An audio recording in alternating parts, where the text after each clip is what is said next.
What is up with my hair?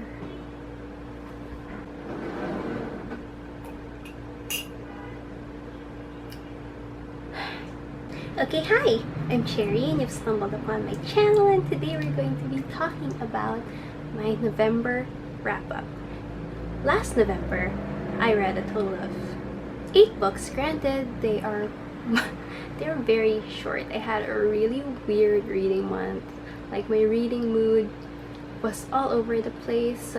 I'm going to be dividing this wrap-up into 3 categories. The first one being MM, the second being holiday sapphic romances, and the third one being the books I read for nonfiction November. If you're interested in seeing only specific books, I'll put the timestamp of each category down below. Now I'm going to be talking about the only book that doesn't belong to any of the categories, and it's probably the best book I read this month. Let's talk about the first book, which is Stuck on You by Portia McIntosh. It's a holiday romance. It's straight, and I was surprised at how much I enjoyed it. It was incredibly cute.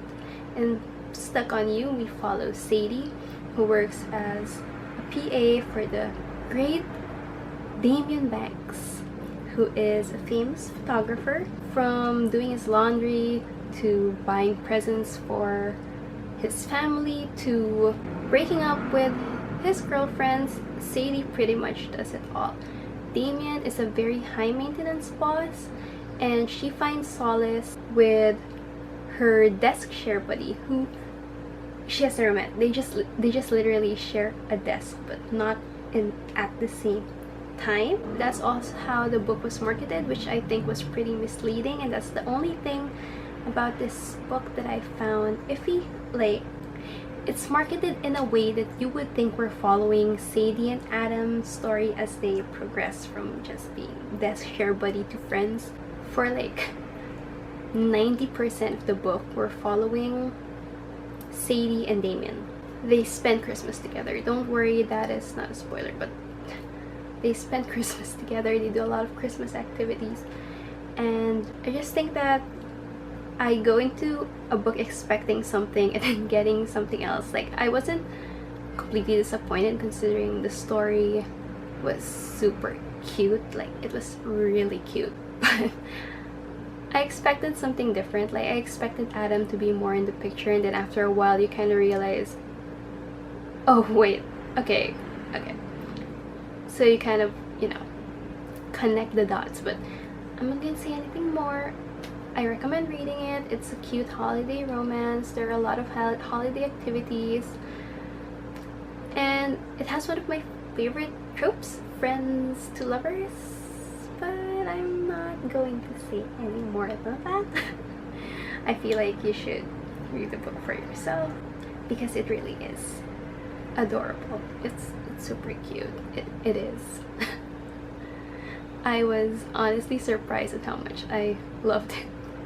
Okay, on to the first category, which is the MM books. One of them is I can't even say if it's a novella. People say it's a book, but it's really short.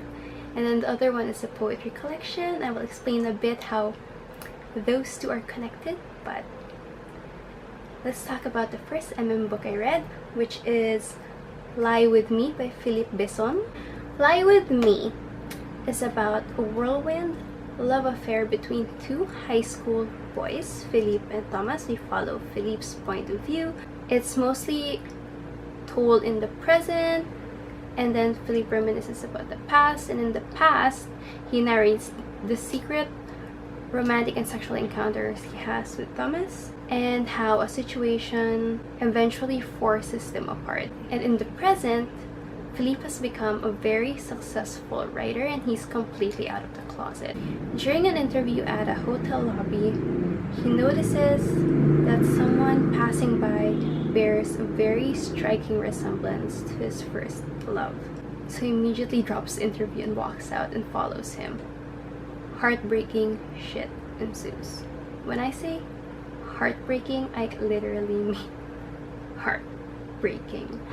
Like, after reading that, I have become a hollow shell of my former self. It was very sad.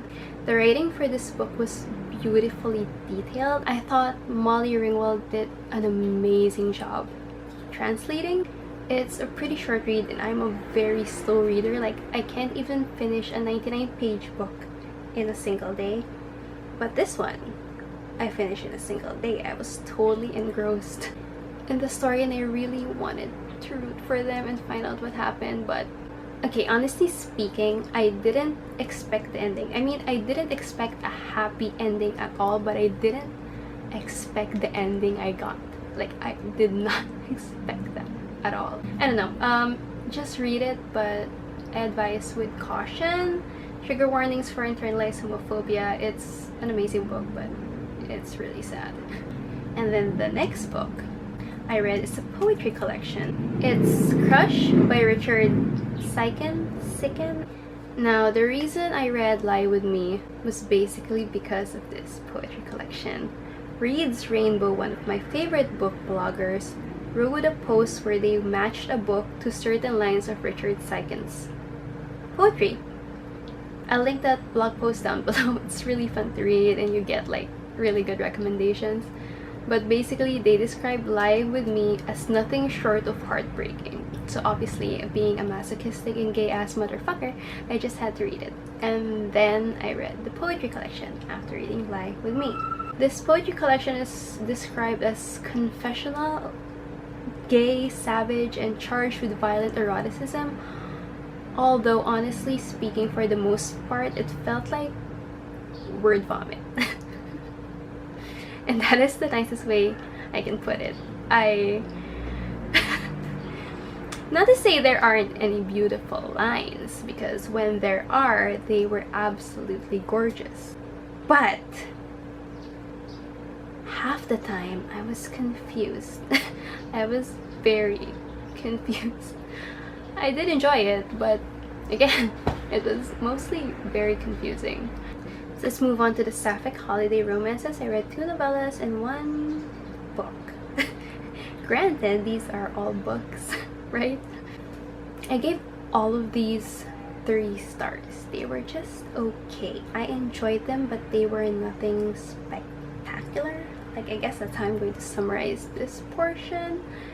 But let's move on to the first book. It's Under the Mistletoe by Everly James.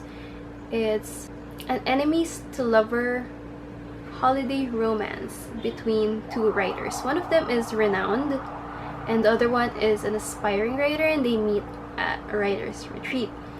But they literally got off at the wrong foot. They hate each other. Like, they can't stand each other, but they got a room together at that retreat. It was an okay read, honestly. The ending was very cheesy. Then again, it's a sapphic holiday romance. Cherry, of course, it's gonna be cheesy. But the ending was... let's just say that a U-Haul is expected. So that's like following the lesbian stereotype. And I was really surprised that most of these sapphic romances actually do follow like the U-Haul lesbian stereotype, so let's just leave it at that. Also, by the way, if you guys are interested in like the 2 characters being confined in an enclosed space for a long period of time, forced to suffer with each other's presence, I recommend this because there's a blizzard and they have to write, and they try to write but they can't because they're distracted by each other. Like, are you kidding me? The next book is It Takes a Miracle by Jamie Moody. I actually expected to rate this higher considering it has one of my favorite tropes, which is second chance romance, but I got a little irritated halfway through. It's a romance between Vanessa and McKenna, who were teenage lovers.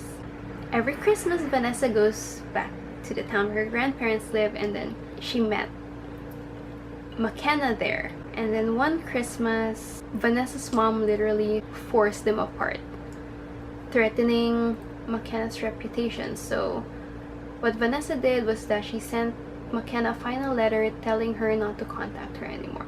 And then 25 years later, Vanessa is divorced, has a college-age son, and she comes back to the town and meets McKenna again.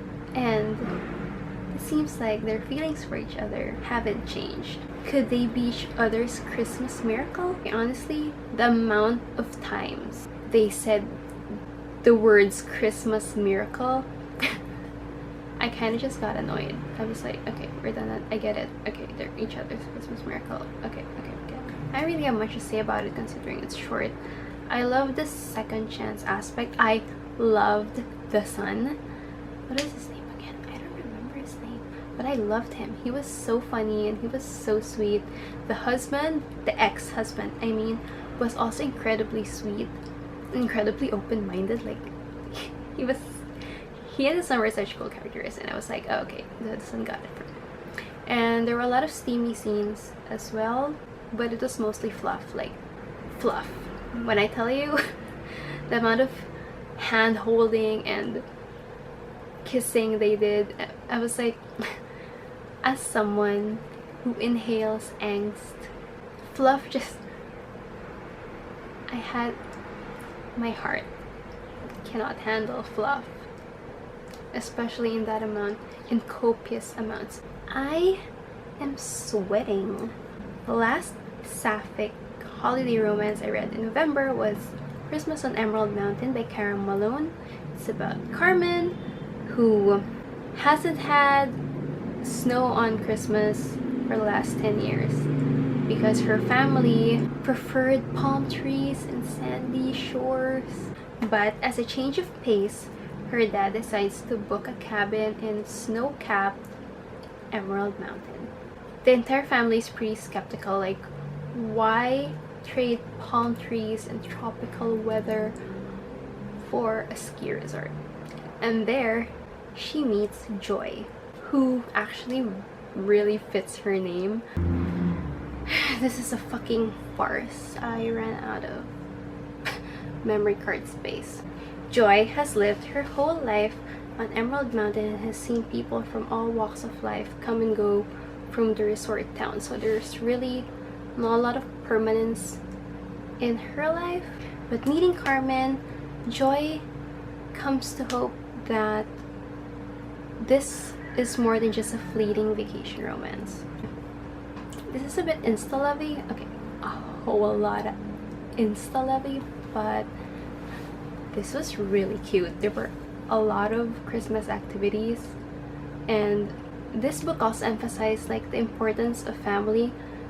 Joy joined Carmen's family in a lot of their holiday traditions and activities. It was just really wholesome and wholesome. There are a lot of steamy scenes, but other than that, the family festivities, it was just really cute. And they even volunteered at like this shelter, and it was just, I almost gave it 3.5 or 4 stars, and then the ending happened and it was just super contrived. It was super questionable.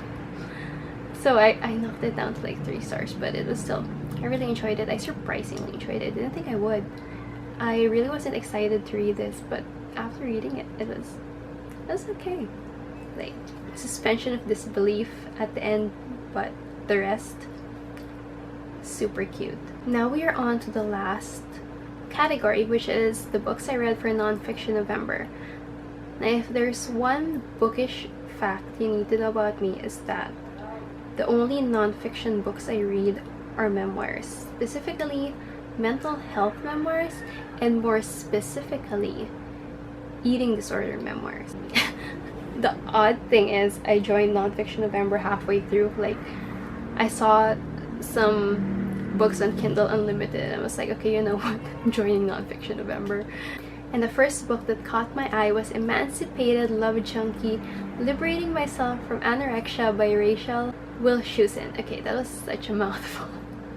I don't like self-help books, but this one was really cute and it worked. Between each chapters, there were like relevant self-love gems and she would talk about like how you can focus on something else other than food or your eating disorder or your eating disorder voice.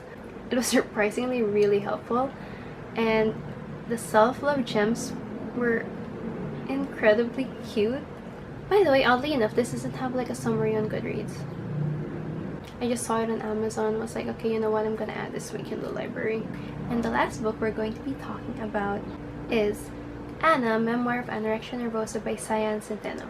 This memoir is probably the most modern memoir I've read so far. I think the writer is around my age, so I related to her a lot because I went through the same things she did. First, she's POC, which is really refreshing because another misconception is that eating disorders are a white girl issue. So reading about a POC who also suffered from an eating disorder was very refreshing. And then she also talked about going on pro-Anna websites and having starving buddies and having eating disorder journal, all of which I also experienced at one point in my life. She calls her eating disorder Anna, short for anorexia nervosa, the same way other people call bulimia nervosa Mia. Like, they literally make their eating disorders seem like people that they worship. Like, they personify these eating disorders, and I've encountered a lot of those in pro-Anna sites. I personally didn't go that far. Honestly, I really like this book until about the end, because for the most part it's like super relatable. The writing wasn't spectacular, but the way the story flowed was fine. It's just that at the end there's like religion slaps you in the face. It's like, I know her family was religious. She mentioned it like a few times, but like suddenly talking about your eating disorder and then talking about getting help, and then suddenly it just felt out of the blue. Overall, it was a pretty okay read. Like I said, it was super relatable. It was surprisingly relatable. This is the first time I'm filming a wrap-up, and I've always found it hard to like talk about the books I read, what I liked, what I didn't like, without like rambling too much.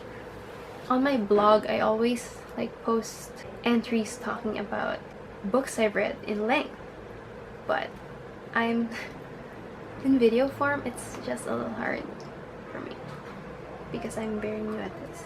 But there's a first for everything, and I might do this monthly if I read enough books, so maybe I'll get better. Hopefully I'll get better, otherwise what's the point? But that is all I have for you today. If you reached till here, thank you so much for watching, and I hope you'll have an amazing reading month. Wear masks, wash your hands, stay safe, stay hydrated, and I will see you in my next video. Goodbye!